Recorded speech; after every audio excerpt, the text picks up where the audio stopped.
um clássico que é um derby real, mas que é uma rivalidade que não tem rivalidade. E eu vou explicar aqui para a galera por que é uma rivalidade sem rivalidade. E que é Everton e Manchester City, que acontece no sábado, às 5h30 da tarde, e aonde o super favorito é o visitante. Pegamos um super favorito de mandante, agora um super favorito de visitante. E por que, Zé, que é uma rivalidade sem rivalidade? Todo mundo sabe que Liverpool e Manchester United são os maiores clubes da Inglaterra, a maior rivalidade, se odeiam, a rivalidade vai para tudo, não é só no futebol, né? São duas cidades que se rivalizam em par ou ímpar em papel, pedra e tesoura. Banda de rock, tudo. Né? A rivalidade é tremenda entre os dois. Sendo que nessa o Liverpool leva uma pequena vantagem, né? Sim. Isso é indiscutível. Mas sempre Everton e o Manchester City foram os patinhos feios. Foram os times pequenos, os clubes pequenos, de quem não tem muita gente que é avessa a torcer para campeões. Tem muita gente que gosta de torcer para o underdog, que gosta de torcer para aquele cara que perde sempre, para aquele cara que não consegue títulos. Né? E esse tipo de clube atrai um torcedor específico. Né? E o Everton e o Manchester City sempre foram esses clubes. Que é o famoso sofredor. O famoso sofredor.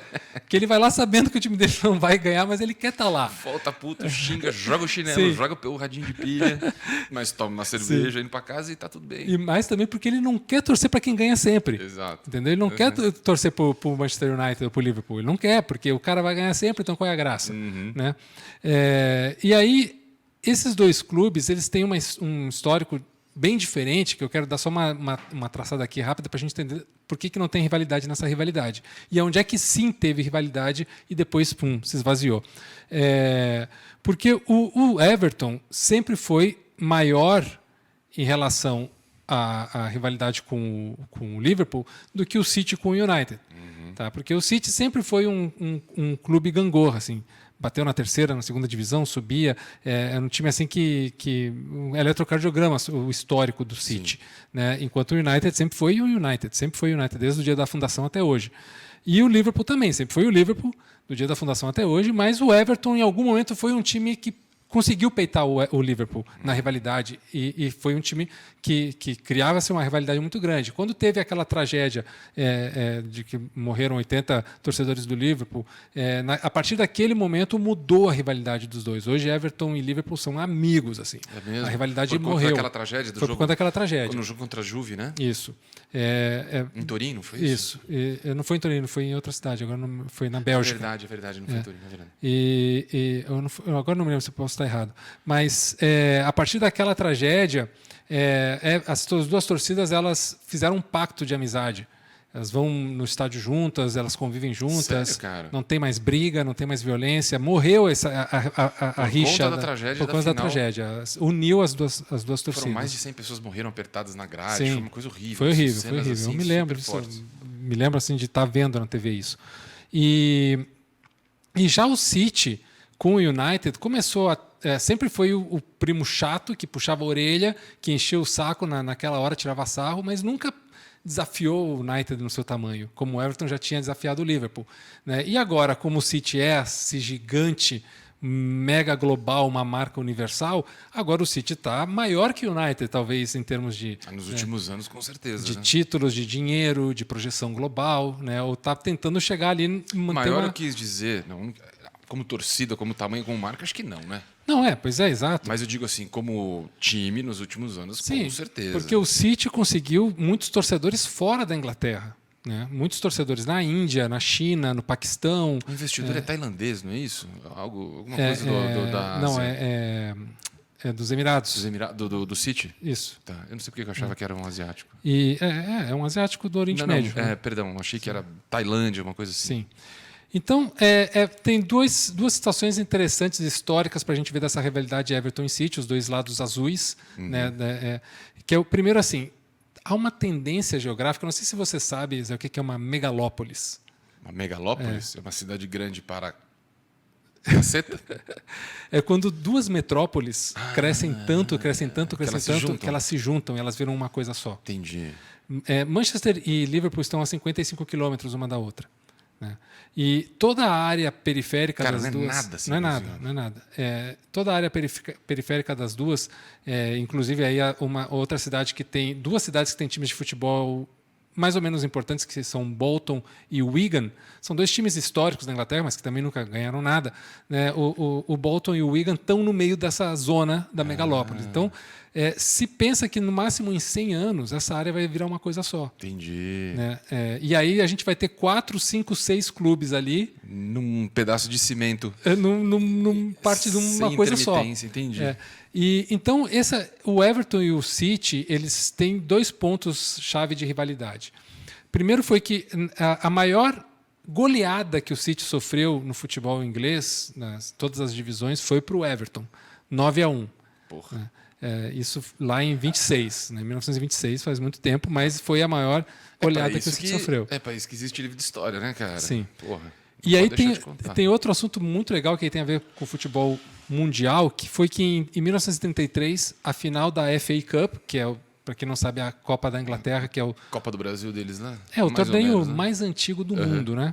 E é muito democrático, porque jogam de todas as 8 divisões. Peraí, cara, a FA Cup é a mesma coisa que a Copa do Brasil? Ou eu falei besteira? Sim, ou tem uma outra Copa? Não, tem a Copa da Liga e tem a FA Cup, que é a mais tradicional, que é a Copa do Brasil. Certo, não, eu entendo, mas assim, na FA Cup que mistura terceira, quinta, sexta e primeira divisão. Beleza. Isso. Tá. As 8 divisões estão lá dentro. 8 divisões? 8 divisões. Dilma. Que vai tendo eliminatórias de fora, depois entram os times maiores e vai indo, né? Meio como é na Copa do Brasil. E aí tem alguns assuntos interessantes dessa final de 1933, que foi a única final que Everton e City jogaram na vida, que foi assim, foi a primeira final em que um time de Liverpool jogou em Wembley, o antigo Wembley, não o Wembley de agora. Para quem não se lembra, havia um Wembley antigo que foi demolido para ser feito esse que existe agora.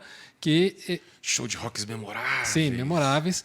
E a primeira vez que um time de Liverpool jogou em Wembley, numa final, foi essa final do Everton. Então, aí o Everton já... Porque se tem uma coisa na Inglaterra que é muito tradicional, é assim, eu vou jogar a final da FA Cup em Wembley. Isso foi sempre assim. Né? Desde a primeira até agora é sempre assim. Então, desde a primeira não, porque na primeira não existia o Wembley, mas desde que existe o Wembley até agora sim. E tem outra situação interessante desse jogo, que aí sim é muito engraçado, que foi a primeira vez na história que 2 clubes jogaram com as camisas numeradas. Porque antes havia, eventualmente, um jogava, o outro não. Parte de algum time jogava numerado, outro não, mas nunca foi oficializado que 2 times entrassem em campo com, as 22 camisas numeradas. Então o nego chamava pelo nome mesmo. Sim, não, se brinca que esse clássico foi o clássico dos narradores, porque a partir daí ajudou a vida de todos os narradores de futebol no mundo a identificar os caras. Cara, que interessante. E aí, como é que foi? O Everton entrou de 1-11. Cara, acho que aí você pode determinar que o futebol deixou de ser uma pelada, né, cara? Sim. É um marco isso. É um marco até na parte comercial do esporte, né? Porque hoje a gente compra camisas com números, que tem a ver com um atleta, que tem a ver com uma coisa. E até teve uma situação nesse jogo que eu vou contar que tem a ver com isso. Porque o Everton entrou em campo da 1-11 e o City entrou da 12-22. Né? Então, o artilheiro um dos artilheiros históricos do Everton, que era naquela época o artilheiro, que é o Dixie Dean, tem até estátua dele, ele foi o primeiro cara centroavante a usar uma 9. Puta merda, olha que legal. Casualmente, porque foi de 1-11. Entendi. Né? Então, a partir dali, ficou fixado que artilheiro, e até ele fez 2 gols nessa final, usava 9. Por causa do Dixie Dean nesse jogo da final do City contra o Everton. Né? E aí a gente corta nesse momento, aí dá um pulo para quase 100 anos depois, 2010, né? Um jogo também da FA Cup, City e Everton, jogo eliminatório. O Everton estava ganhando de 2-0, né? O treinador do City era o Roberto Mancini, do Everton era o David Moyes, que é um cara meio que gosta de brigar com a galera, gosta, sabe, aquele bullying, assim, aquele típico inglês que gosta de fazer bullying nos outros. Eu acho que eu sei quem é esse cara, um cara meio gordão, meio brutão. Assim. Ele é meio brutão, assim. E aí teve uma hora que a bola sai, né? E ele pega a bola e ele não bota a bola de volta, recompõe. E aí o Mancini vai lá e tirar a bola dele na porrada, e ele sai em vez de fato, na beira do campo. Né? Aí vem o quarto árbitro para separar os dois e tal, não sei o quê. Então, essa briga do Moyes e do Mantini foi o máximo do pico da rivalidade sem rivalidade. Entendi. Os caras tiveram que brigar para ver se saiu uma faísca ali.